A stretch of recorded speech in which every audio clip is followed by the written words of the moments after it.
How can husband love their wives? So ito yung sinasabi na kailangan bilang asawang lalaki, maipapakita ang kanyang pagmamahal sa kanyang asawang babae, kailangan na magdasal. Pray for, magdasal para sa at kasama niya. So, ibig sabihin, magdasal kayong mag-asawa. Isang matibay na espiritual na pundasyon ay nagtatayo ng isang matibay na pagsasama. Kailangan ipinagdarasal nyo ba ang iyong asawa? So, kailangan natin ipagdasal. Lalong-lalo na yung malalayo ang asawa, nasa ibang bansa.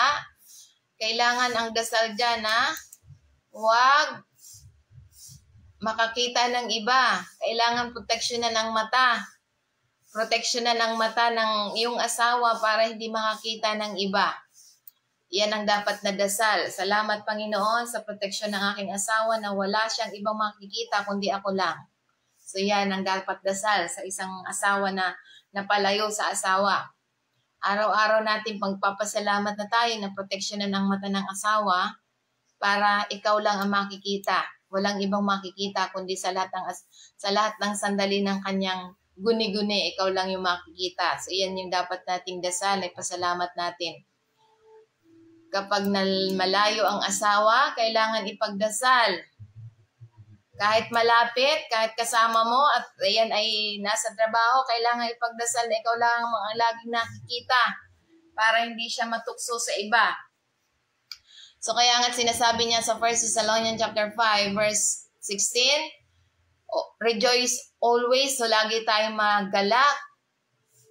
Magalak lagi ang ating kagalakan na hindi batay sa pangyayari, kundi sa ating ugnayan sa Diyos.